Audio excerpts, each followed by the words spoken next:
Hey everyone, it's Gabe the nutritionist here, and I want to talk about something really important that people often don't really know about. But if you take a multivitamin or you take a supplement that has a vitamin B6, it's usually in the form of something called P5P or Pyridoxal. The problem with Pyridoxal is if people take more than 100 milligrams a day, they could get problems with nerve damage, or peripheral neuropathy. Now, what does that mean? So if you're taking a supplement like B6 and you're taking too much of it, right? Some people report that they feel symptoms of tingling in their feet and their hands.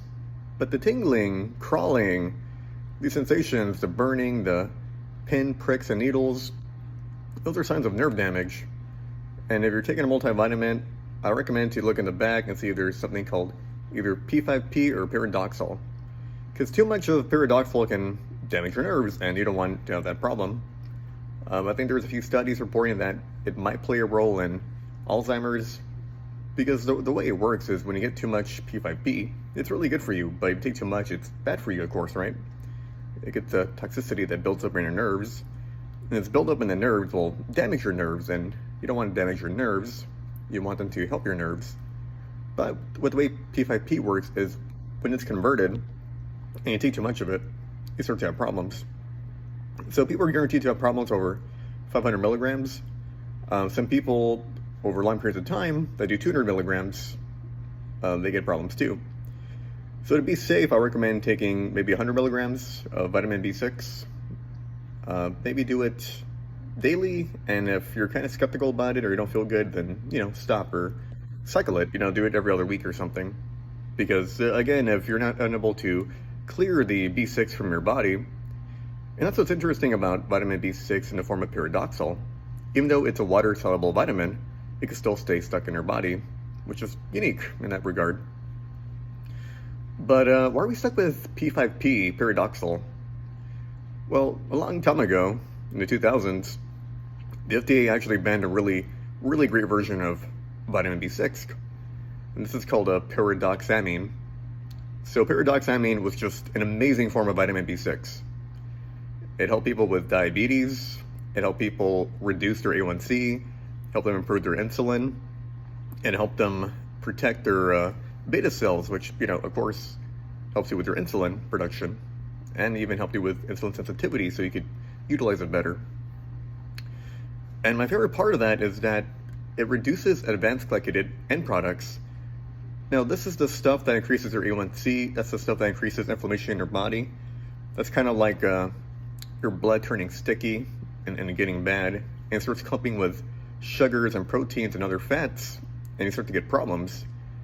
And in my theory, I think this affects LDL with, all the inflammation, and then you get a clot.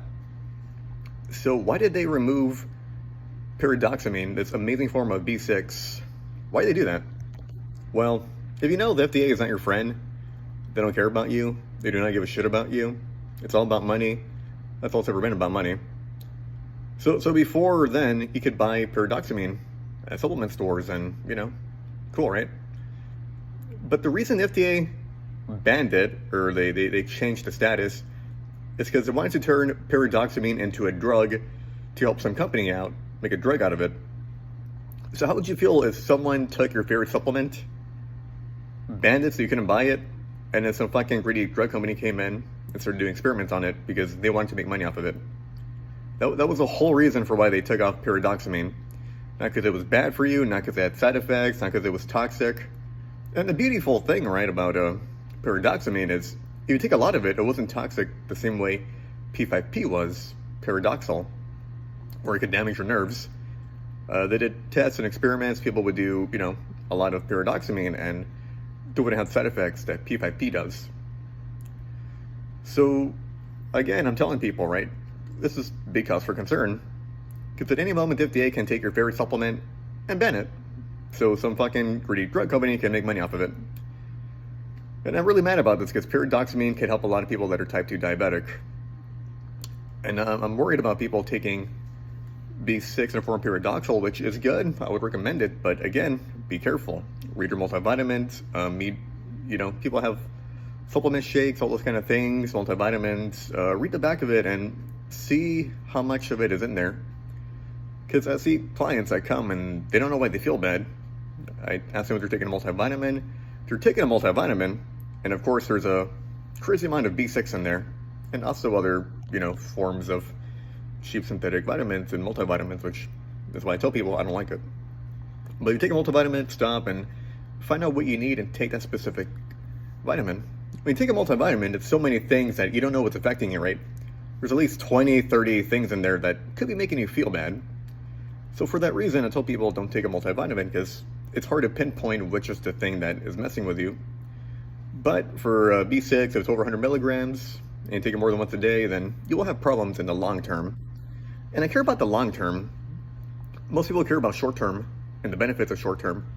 But like a lot of things, if you do it for over a period of time, you will feel bad. So I always tell people to be careful, be cautious, and always monitor how you feel every day. If you take a supplement and you feel bad, then you want to stop it. It's like, hey doctor, this hurts, then you should stop doing that.